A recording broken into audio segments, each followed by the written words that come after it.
আমি 2017-18 সেশনের শিক্ষার্থী রাষ্ট্রবিজ্ঞান বিভাগের এমফিল করছে অনার্স কমপ্লিট করে। এই যে আসন্ন ডাকসু নির্বাচন, সে ডাকসু নির্বাচনে আমি 2017-18 সেশনের শিক্ষার্থী হয়ে আছি। আমার পদের নাম হচ্ছে আন্তর্জাতিক সম্পাদক। দেখুন, ঢাকা বিশ্ববিদ্যালয়কে আমরা একটি গবেষণাধর্মী বিশ্ববিদ্যালয়ে রূপান্তর করতে চাই। বিদেশে পড়াশোনা করব, এখন দেশে পড়াশোনা করব, কিন্তু তার আগ পর্যন্ত আমার তো রূপান্তর হইতে হবে, তার আগ পর্যন্ত আমার জীবন থেমে থাকবে না। অবশ্যই আমাদেরকে বিদেশে উচ্চশিক্ষার জন্য যেতে হবে। দেখা যায় অনেক ধরনের সমস্যা, ক্রেডিট ট্রান্সফারের সমস্যা, মডিউল মিলে না। সেই ক্ষেত্রে আমি যদি আন্তর্জাতিক সম্পাদককে দিতে আসতে পারি, আমি বিশ্ববিদ্যালয় প্রশাসনকে বাধ্য করবো যেন আমাদের যে শিক্ষার যে মডিউল সেটা যেন আন্তর্জাতিক বিশ্ববিদ্যালয়গুলোর সাথে মিলে। সেই ক্ষেত্রে আমি এইখানে যে কোর্সগুলো পড়তে পারি, ওইখানে যেন অ্যাডভান্স কোর্সগুলো আমার পড়তে কোনো ধরনের সমস্যা না হয়। এবং আমাদের যে যাওয়ার সময় বিদেশে দেখা যায় এই রুম থেকে রেজিস্টার ভবনে, এই রুম থেকে ওই রুম, ওই রুম থেকে এই রুম, ডিপার্টমেন্ট, এইখানে সোনালী ব্যাংক, এসি, অনেক ধরনের ঝামেলা।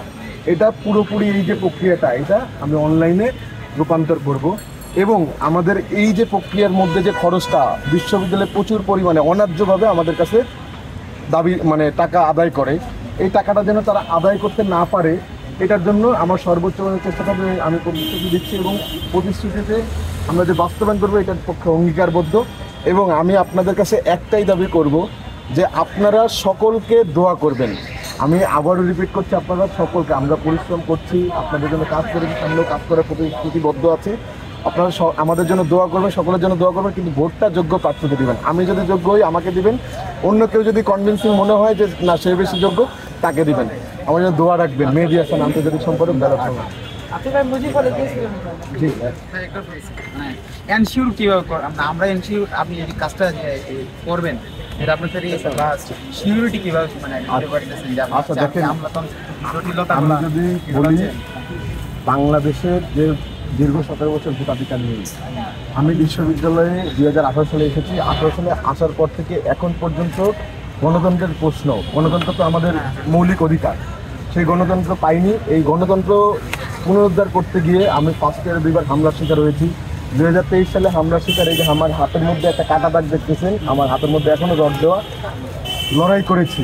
2023 সালে ভোটাধিকারের প্রশ্নে লড়াই করেছি। এখন এটা তো শিক্ষার্থীদের অধিকার, তো সেই ক্ষেত্রে যখন খুনি হাসিনা ছিল তখন পর্যন্ত কিন্তু আমরা খুনি হাসিনার বিরুদ্ধে লড়াই করেছি শিক্ষার্থীদের অধিকারের পক্ষে। এটা তো শিক্ষার্থীদের অধিকারের মধ্যে যায়। বসুন্ধরা টিস্যু, অশুদ্ধতার বিরুদ্ধে এক বিন্দুও ছাড় নয়। এখন খুনি হাসিনা নেই। দীর্ঘ 1 বছর ধরে আমরা শিক্ষার্থীদের জন্য নানা ধরনের কার্যক্রম করেছি। আমরা কমন মেডিটের মাধ্যমে ক্যাম্পাসের মধ্যে কিন্তু শিক্ষার্থীদের স্বাস্থ্যসেবা দিয়েছি।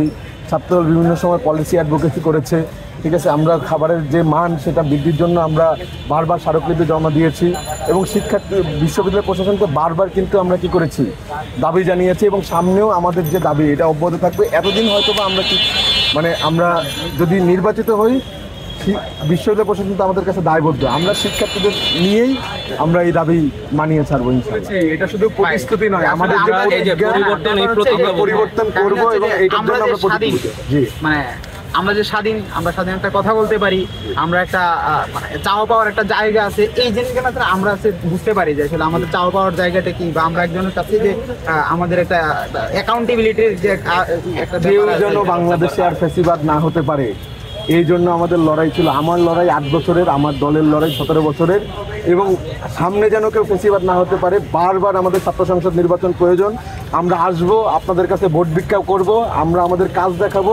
যদি কাজে আপনারা সন্তুষ্ট হন আমাদেরকে ভোট দিবেন, যদি কাজে সন্তুষ্ট না হন অবশ্যই এবং অবশ্যই আমাদেরকে ভোট দিবেন না। ভাইয়া আমার জন্য দোয়া করবেন ভাইয়া।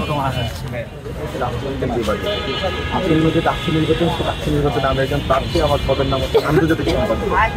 আমরা তো ঢাকা বিশ্ববিদ্যালয়কে একটি গবেষণাধর্মী বিশ্ববিদ্যালয়ে রূপান্তর করতে চাই, যেমন ঢাকা বিশ্ববিদ্যালয় শিক্ষার্থীরা এখানে উচ্চশিক্ষা লাভ করতে পারে। কিন্তু যতদিন পর্যন্ত না হয়, এটা তো একটা মানে প্রক্রিয়া, না হয় আমরা তো বিদেশে উচ্চশিক্ষার জন্য যাব অবশ্যই। তো সেক্ষেত্রে আমাদের বিশ্ববিদ্যালয়ে দেখা যায় ক্রেডিট ট্রান্সফারের ক্ষেত্রে অনেক ধরনের সমস্যা, কারণ আমাদের যে মডিউলটা সেটা আন্তর্জাতিক কোনো বিশ্ববিদ্যালয় মডিউলের সাথে মিলে না। সেক্ষেত্রে আমার আন্তর্জাতিক সম্পাদক পদের কাজ হচ্ছে এই মডিউলটা যেন মিলে, এটার জন্য বিশ্ববিদ্যালয় প্রশাসনকে চাপ প্রয়োগ করা। এবং আমরা বিদেশে যাওয়ার ক্ষেত্রে বিভিন্ন সময় দেখি যে অনেক ধরনের ঝামেলা ফেস করতে হয় অনলাইনে, এই রুম থেকে ওই রুম, রেজিস্টার বিল্ডিং, ওই রুম থেকে এই রুম।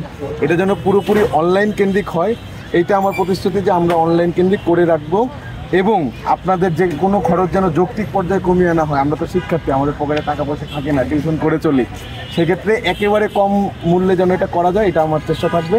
আমার জন্য দোয়া করবেন। আন্তর্জাতিক সম্পাদক মেহেদী হাসান, ব্যালট নং 8। ভোটটা আপনারা যোগ্য প্রার্থীকে দিন, কিন্তু দোয়া সকলকে করুন, প্রার্থনা সবার জন্য করুন যেন আমরা। ধন্যবাদ আপনাকে।